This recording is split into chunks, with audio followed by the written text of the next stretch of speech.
Bismillahirrahmanirrahim. Alhamdulillahi rabbil alamin. Allahumma fasalli wa sallim ala sayyidina Muhammadin wa ala ali sayyidina Muhammadin. Qala al-muallifu Sayyid Hasan bin Ahmad bin Muhammad Al-Kaf fi kitabihi At-Taqriratu As-Sadidatu Hafazahullahu Ta'ala wa nafa'na bihi wa bi'ulumihi fid din wa dunya wal akhirah.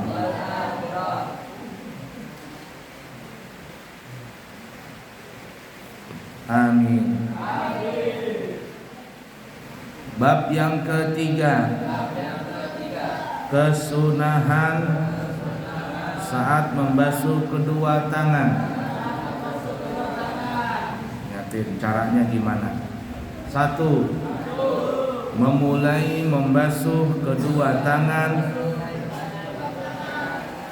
Memulai membasuh kedua tangan dari kedua telapak tangan jika mengalirkan air sendiri. Nah, jadi kalau berwudu, kalau pakai gayung nih, maka nyiramnya dari ujung tangan, siram-siram. Atau di bak besar, kemudian ambil, bawa keluar. Ambilnya dari depan sini, set, tarik. Jadi telapak dari jari tangan. Yang kiri sama, tangan kiri sama juga. Dari sini, dari depan. Itu kalau apa tadi? Menyiram sendiri. Jika yang mengalirkan orang lain atau lewat keran, maka sunnah dimulai dari sikut saat membasuh tangan.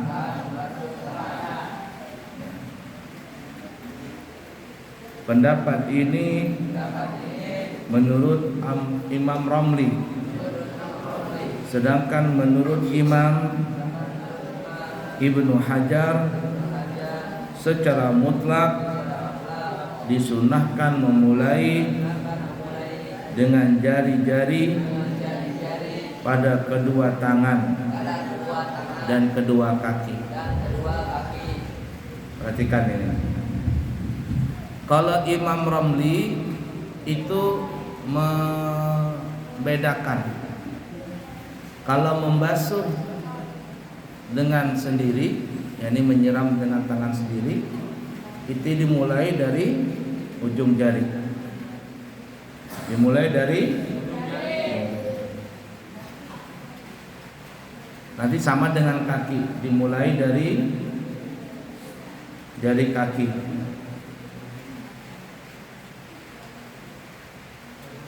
Dan kalau disiramkan, ada orang lain menyiramkan, Jamil berwudu umpama, disiramkan sama Latif,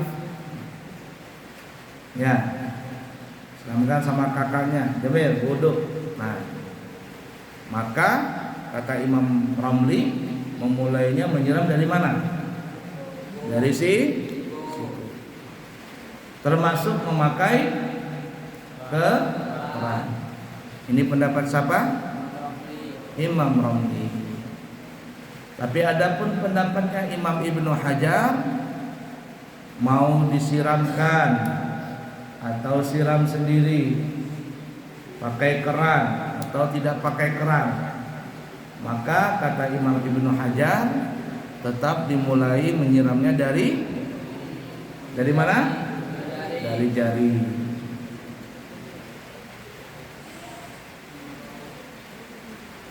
Fahim tuh? Doa saat membasuh tangan kanan. Sunnah berdoa. Nah, jadi kalau membasuh tangan kanan sambil baca doa. Nggak boleh berbicara, nggak boleh ngomong. Yang dibolehkan membaca doa. Kalau baca doa ini sunnah pakai lisan, tetapi membacanya kalau berwudu di tempat wudu. Kalau dalam WC boleh nggak pakai lisan bacanya?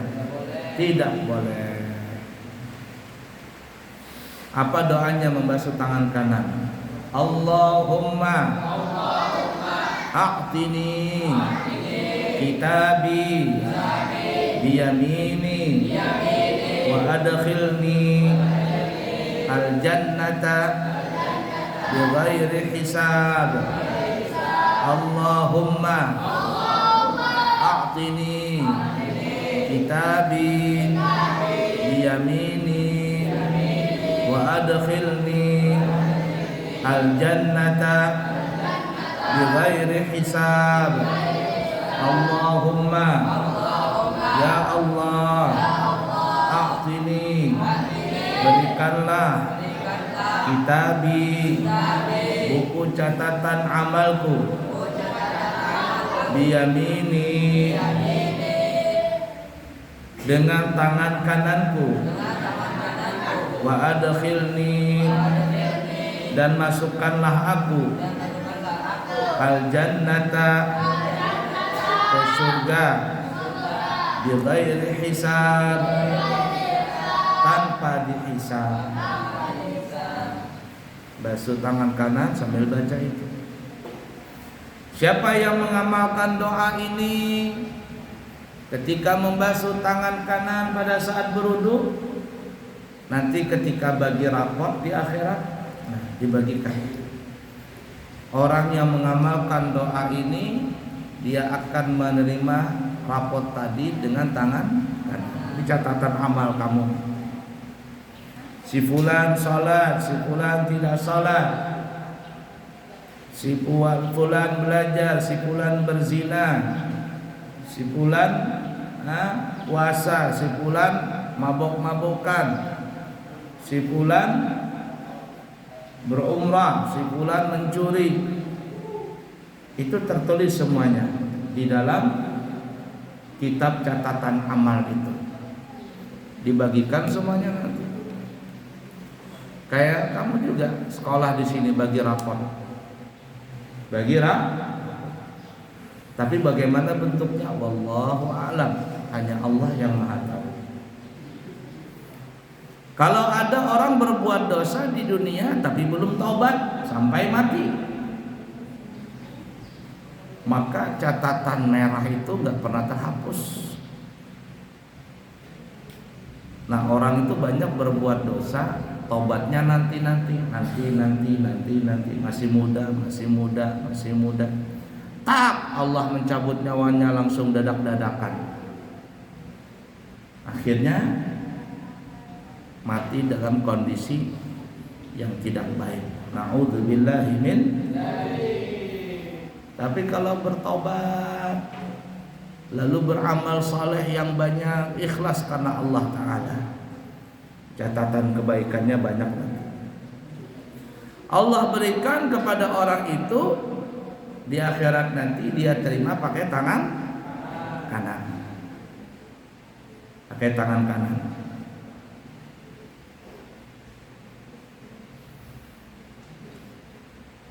Dan juga siapa yang mengamalkan doa ini, maka Allah akan masukkan dia ke dalam surga tanpa hisab, tanpa ditanya. Kalau kita tuh naik pesawat umpama, atau naik kapal, atau naik bis, atau umpama masuk ke tempat rekreasi, maka kalau kita ingin masuk ke tempat-tempat itu, diperiksa nggak karcisnya? Periksa, beli karcis, diperiksa dan sebagainya. Kalau masuk nggak pakai karcis, nggak bakalan masuk. Mana kartisnya? Wah, ternyata nggak ada kartisnya. Ini namanya pengunjung gelap, dikeluarkan. Atau bawa kartis, tapi kartisnya kadar luasa. Jokowi umpama mau ke Jakarta jam 7 pagi naik pesawat Garuda, tapi Jokowinya datang jam 8 pagi. Pesawatnya jam berapa? Jam 7. Dia datang jam 8. Periksa sama petugasnya, wah, Mr. Jokowi terlambat 1 jam. Ada nggak kartisnya Jokowi? Tapi bisa nggak masuk pesawat? Kenapa nggak bisa? Karena sudah kadar luar expire itu tiketnya tadi. Nah, begitu juga nanti di akhirat. Tapi orang yang mengerjakan dan mengamalkan doa ini, dia akan masuk surga insya Allah tanpa hisab, tanpa ditanya. Gak bayar-bayar, gak perlu ditanya, langsung masuk. Buktikan. Bukti.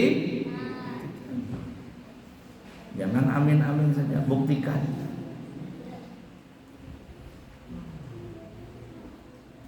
Nah itu ya.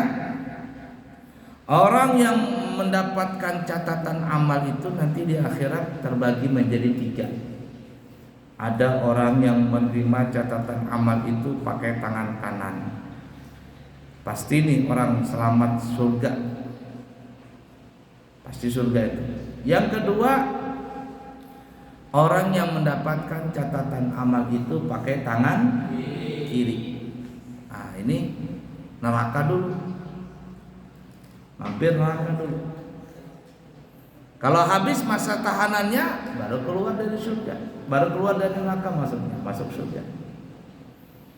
Tapi yang ketiga, ada orang mendapatkan catatan amal pakai tangan apa? Tangan kiri, tapi lewat Allah panjangkan dia punya kuku, kukunya terbuat dari besi, tembaga, tajam. Yang suka mencuri-mencuri, nah, panjang kukunya, terbuat dari tembaga. Yang suka berzina, suka berselingkuh, suka mencuri, suka ngerampok, suka macam-macam nih maksiat-maksiat. Panjang kukunya, tajam, terbuat dari tembaga, dari besi, merah membara. Langsung dia blender, dia punya dada. Nih, masuk sini. Tak, tembus tangannya sampai ke belakang. Bukan begini, lewat dada. Tak, tembus, dok. Baru dikasihkan kitab tadi. Nah, ini orang yang pakai tangan kiri lewat belakang, ini masuk neraka selama-lamanya, tidak bakalan bisa keluar. Hati-hati tuh. Yang tangan kanan selamat, tangan kiri mampir dulu ke neraka. Kiri dari belakang selesai, selama-lamanya sudah. Fahimtum? Nah, baca itu doanya. Dan ketika membasuh tangan kiri, sunnah membaca doa. Allahumma inni a'udzubika an tu'tiyani kitabi bishimali aw min wara'i dhahri. Allahumma inni a'udzubika an tu'tiyani kitabi bishimali aw min wara'i dhahri. Ya Allah, sesungguhnya aku berlindung kepadamu dari Engkau berikan buku catatan amalku padaku dengan tangan kiriku atau dari belakang punggungku. Jadi berdoa, ya Allah, jangan sampai tangan ini yang kiri dapat kitab diterima pakai tangan kiri ini. Makanya kalau megang kitab tangan kanan, biasakan pakai tangan. Kalau ada orang megang kitab pakai tangan kiri, bahaya nanti dapat kitab di akhirat pakai tangan kiri. Minum tangan kanan, makan tangan kanan, yang baik-baik pakai yang Kalau ada orang minum pakai tangan kiri, makan tangan kiri, semuanya serba kiri, ini bahaya. Nanti ngambil kitabnya pakai tangan kiri. Karena kebiasaan di dunia pakai tangan kiri, minum tangan kiri, makan tangan kiri, istinja pakai tangan kiri, masuk musola kaki kiri, semuanya serba kiri. Jangan salahkan Allah Ta'ala, jangan salahkan malaikat. Kalau nanti dibagikan pakai tangan kiri dapatnya, kenapa? Kata malaikat, kamu sendiri yang salah. Di dunia pakai tangan kiri terus. Paham tuh kira-kira? Ya.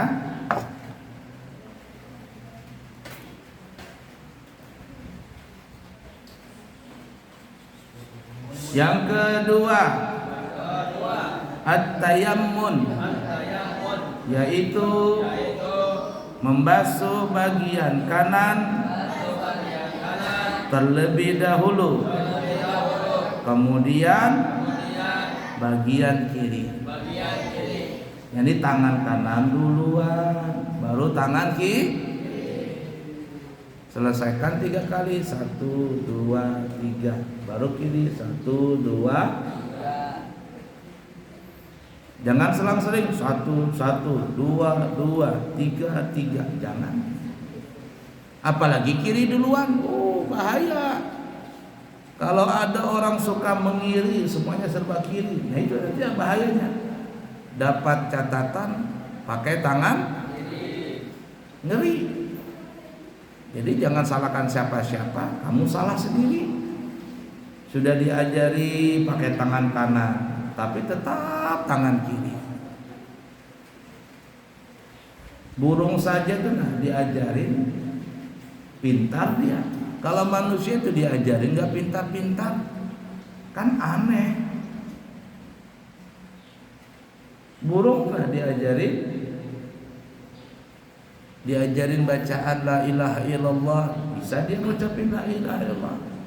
Diajarin ngucapin assalamualaikum, bisa dia assalamualaikum, assalamualaikum, tok tok tok tok, assalamualaikum. Lah kamu diajarin baca wirid, baca doa, tapi nggak bisa-bisa. Jangan salahkan siapa-siapa, salahkan kamu sendiri. Kenapa? Kamu tidak mau berusaha, tidak mau belajar. Kasihan orang tuamu yang ngongkosin kamu.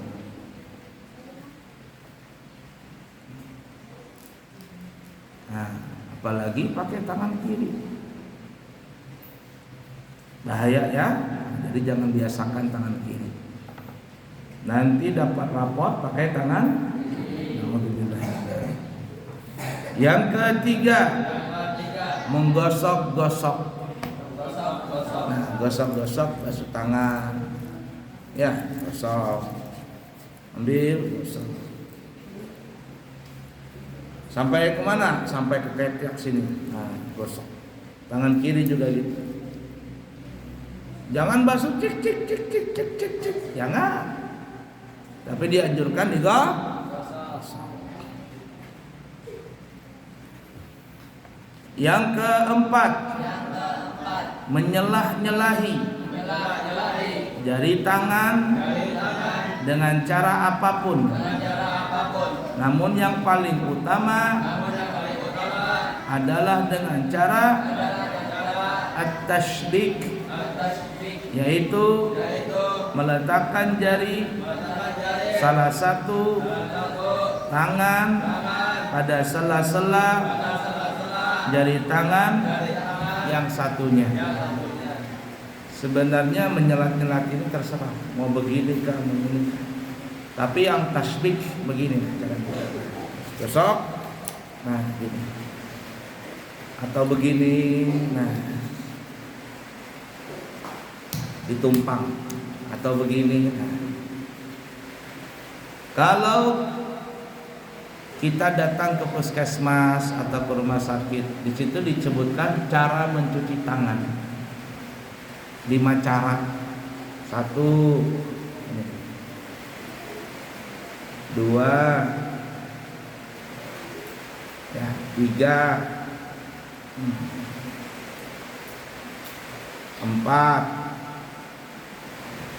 5. Bisa nggak? 1, coba ikutin. 1, 2, 3, 4, nah 5.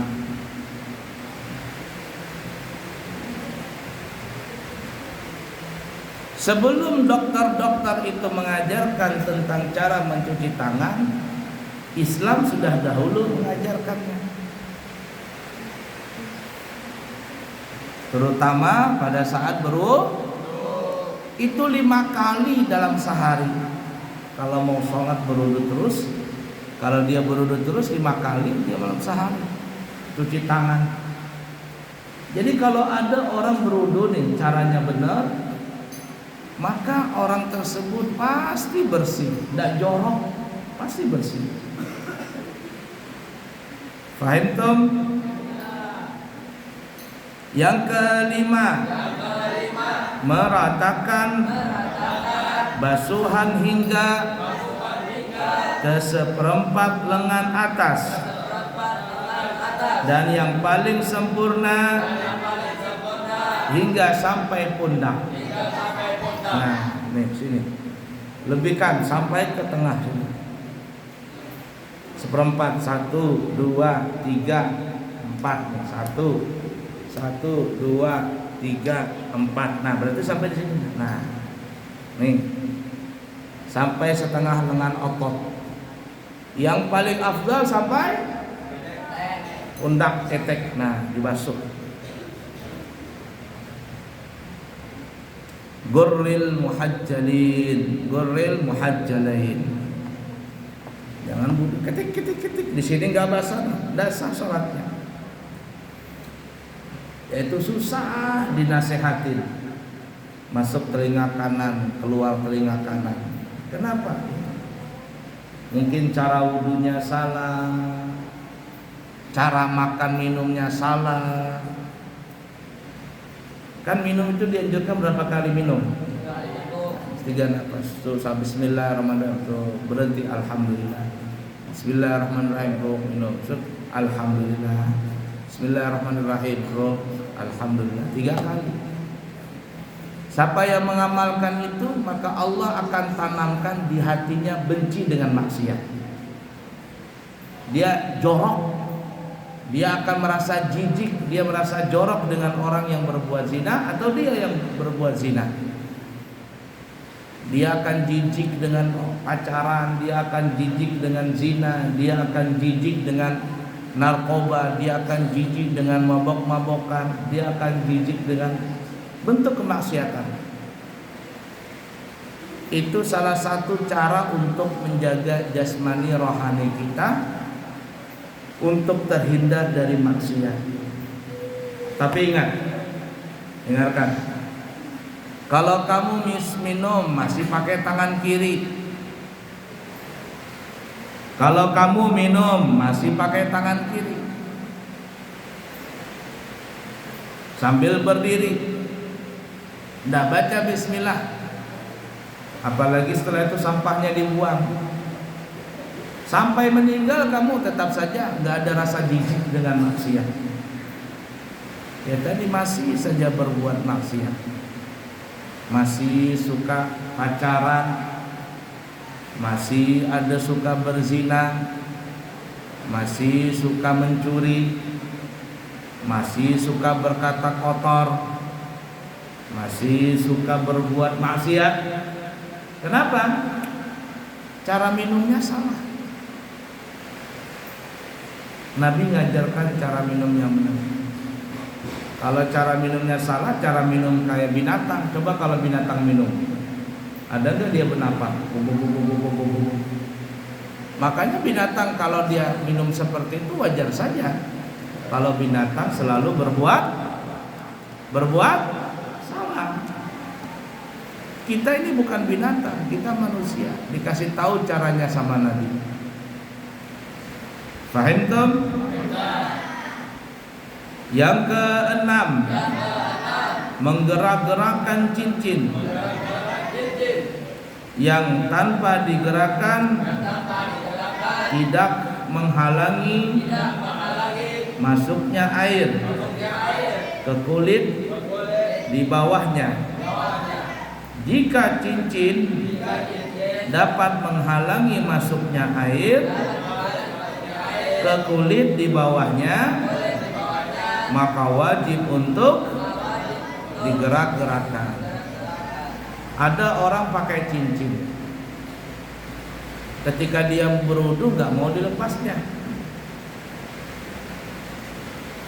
tapi dia memastikan bahwa air itu akan sampai di bawah cincin tadi, sampai mengenai kulitnya. Nah, kata ulama, kalau ada orang yang tidak mau lepas cincin, maka sunnah menggerak-gerakkan ketika berwudu. Nah, digerak-gerakkan supaya lebih sempurna. Tapi kalau seandainya tidak yakin air sampai ke bawah kulit, karena ada orang yang pakai cincin itu bertahun-tahun gak pernah dilepas, nempel di kulit sini. Ketika dilepas gak bisa, terpaksa dipotong, digerindak, baru dibuka, tak. Pas dibuka di sini nih, bekas, di sini besar, di yang tempat cincinnya kecil tangannya. Ada Abuya nonton orang gila, di apa namanya itu, dibersihkan badannya sama relawan. Ada rambutnya panjang, gondrong, gila. Dipakai cincin, ya lah tebalnya cincinannya apa, lengket banget. Dibujuk, dirayu sama orang relawan ini, mau dibersihkan OGD ini, orang gangguan jiwa, OGJ. Dibujuk mau dia. Lalu cincinnya digerinda, cek lepas. Ini dia punya jari yang sebelah sini kecil banget, yang di sini besar.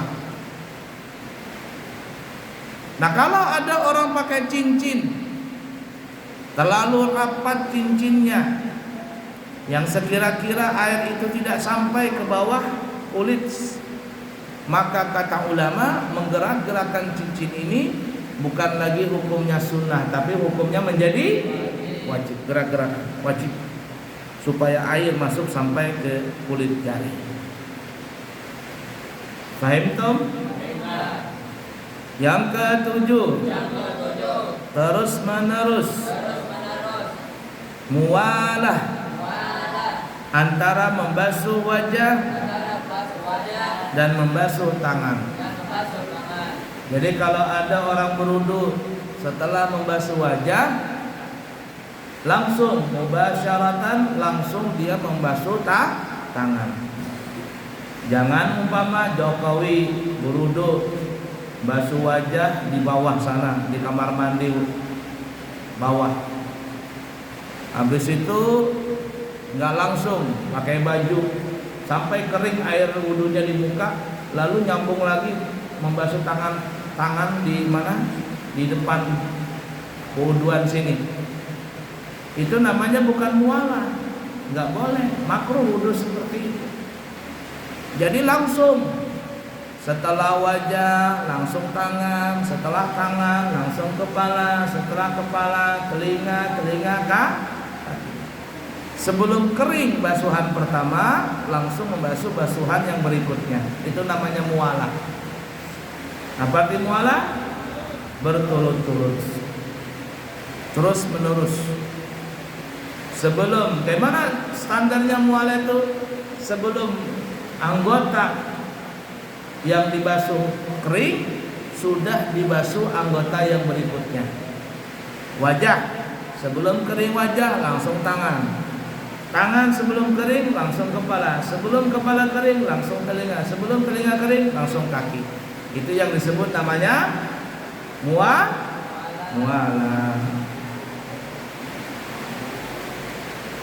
Yang ke-8, mengulangi semuanya hingga 3 kali. Jadi membasuh tangan 3 kali, tangan kanan, membasuh tangan kiri 3. Ingat, di dalam perbuatan wudu yang disuruh untuk mengulang 3 kali itu adalah af'al, gerakannya, perbuatannya. Basuh wajah 3 kali, tangan 3 kali, kepala, kaki 3 kali. Tapi kalau bacaan cuman sekali. Bacaan tidak ada diulang 3 kali, cuma sekali saja. Tidak perlu bismillahirrahmanirrahim, bismillahirrahmanirrahim, bismillahirrahmanirrahim. Kelamaan. A'udzubillahi minasyaitonirrajim, a'udzubillahi minasyaitonirrajim, a'udzubillahi minasyaitonirrajim. Kelamaan. Jadi yang disuruh mengulang cuman af'al, perbuatan atau gerakan wudu, sedangkan bacaan wudu itu tidak dianjurkan mengulang, alias cukup sekali saja. Fahimtum? Wallahu a'lam bishawab. Alhamdulillahi rabbil alamin.